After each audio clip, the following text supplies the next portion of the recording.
Hello friends, നമ്മൾ ട്രേഡിംഗിൽ രണ്ട് തരം ആൾക്കാരുണ്ട്. അവരുണ്ടാക്കുന്ന പ്രോഫിറ്റ് ലോസ് ചെയ്യുന്ന എമൗണ്ടിനേക്കാളും ഡേഞ്ചറസ് ആണ് അവരുണ്ടാക്കുന്ന പ്രോഫിറ്റ് എന്ന് പറഞ്ഞാൽ നിങ്ങൾ വിശ്വസിക്കുമോ? അതെന്ത് പ്രോഫിറ്റ് എന്നായിരിക്കും നിങ്ങൾ വിചാരിക്കുന്നുണ്ടാവില്ല.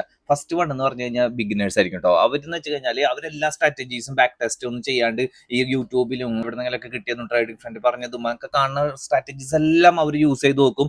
അതിൽ നിന്നൊക്കെ കിട്ടുന്ന പ്രോഫിറ്റ് ലോങ് റണ്ണിൽ നിങ്ങൾക്ക് ലോസ് ആയിട്ടുണ്ടാവും. കാരണം അതിന് പ്രോപ്പർ ആയിട്ടുള്ള ബാക്ക് ടെസ്റ്റ് നിങ്ങൾക്ക് ഉണ്ടാവില്ല, നിങ്ങളുടെ മൈൻഡിന് അതിന്റെ പ്രോപ്പർ സാറ്റിസ്ഫാക്ഷൻ ഉണ്ടാവില്ല, റിസ്ക് റിവാർഡ് എത്ര ഉണ്ടാവില്ല, ഏത് തരത്തിലുള്ള മാർക്കറ്റിലാണ് യൂസ് ആവാന്ന് അറിയില്ല, ബുൾ മാർക്കറ്റാണ് അതോ ഇന്ത്യൻ മാർക്കറ്റിലാണ് ഫോറക്സ് മാർക്കറ്റിലാണ്, ഇതൊന്നും നിങ്ങൾക്ക് അറിയാണ്ടായിരിക്കും നിങ്ങൾ അത് ചെയ്തുകൊണ്ടിരിക്കുക. ഗ്രാജുവലി ക്യാപിറ്റൽ മൊത്തം വാഷ് ഔട്ട് ആവാനുള്ള സ്ഥലത്തേക്ക് എത്തിക്കാനുള്ള പ്രോപ്പർ പരിപാടിയാണ് ഇങ്ങനെ പ്രോഫിറ്റ് ഉണ്ടാക്കിക്കൊണ്ടിരിക്കുന്നത്. സെക്കൻഡ് വൺ വെച്ചാൽ കുറച്ച് എക്സ്പീരിയൻസ് ഉള്ള ആൾക്കാർക്ക് വേണ്ടി പറയുന്നതാണ്.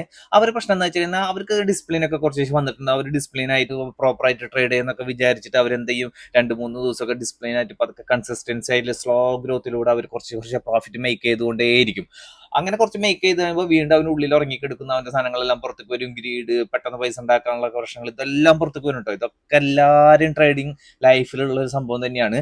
പുറത്തേക്ക് വന്നു കഴിഞ്ഞാൽ അവൻ വീണ്ടും അവന്റെ ട്രേഡിംഗ് സിസ്റ്റത്തിന് ടോട്ടലി പുറത്ത് പോയിട്ട് പഴയ രീതിയിൽ വീണ്ടും അവൻ ഓരോ അനാലിസിസ് ചെയ്തിട്ട് അവനക്ക് ചിലപ്പോൾ പ്രോഫിറ്റ് കിട്ടുമായിരിക്കും.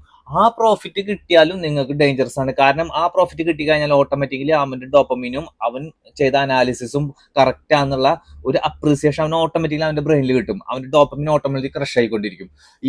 ഈ പ്രശ്നം നിങ്ങളെ ഇമോഷണൽ പാത്ത് വേയിൽ കയറിക്കെടുക്കും ചെയ്യും. പിന്നീട് നിങ്ങൾ അതിനു വേണ്ടി വർക്ക് ചെയ്യും, ബാക്കിയുള്ള കാര്യങ്ങളൊക്കെ മറന്നു പോകും. പിന്നീട് നിങ്ങൾ ആ പഴയതിലേക്ക് എപ്പോഴും തിരിച്ചു വരാ, പഴയന്നുണ്ടാക്കി എല്ലാ ക്യാപിറ്റലും വാഷ് ഔട്ട് ആയി കഴിയുമ്പോൾ വീണ്ടും ക്യാപിറ്റൽ ഉണ്ടാക്കാൻ നോക്കുമ്പോഴാണ് പഴയ കാര്യങ്ങളിലേക്ക് ഓർമ്മ വരാം. നിങ്ങൾ പഴയ കാര്യങ്ങളിലേക്ക് വീണ്ടും തിരിച്ചു വരാം. ഇതേപോലെ കുറെ നാളൊരു സർക്കിൾ ഉണ്ടാവും. അപ്പൊ ഇതന്നെ ഫസ്റ്റ് ടൈം ഇത് മനസ്സിലാക്കിയിട്ട് നിങ്ങൾ ആ സർക്കിൾ എവിടെ വെച്ച് ക്ലോസ് ചെയ്യാൻ പറ്റും അവിടെ വെച്ച് ക്ലോസ് ചെയ്തിട്ട് നിങ്ങളെ റിസ്ക് റിവാർഡും ബാക്ക് ടെസ്റ്റും ഏറ്റവും കൂടുതൽ ചെയ്തിട്ടുള്ള സ്ട്രാറ്റജിയിൽ സ്റ്റിക്ക് ഓൺ ചെയ്തിട്ട് പതുക്കെ പ്രോഫിറ്റ് ഉണ്ടാക്കാൻ നോക്കുക. അപ്പൊ നിങ്ങൾക്ക് സക്സസ് പതുക്കെ തന്നെ വരും ചെയ്യും. അപ്പൊ നിങ്ങൾക്ക് ഇൻഫോർമേറ്റീവ് ആണെങ്കിൽ നിങ്ങൾ പേജ് ഫോളോ ചെയ്യാനും നിങ്ങളുടെ ഫ്രണ്ടിന് ഇത് സെൻഡ് ചെയ്ത് കൊടുക്കാനും മറക്കരുത്. ഓക്കെ.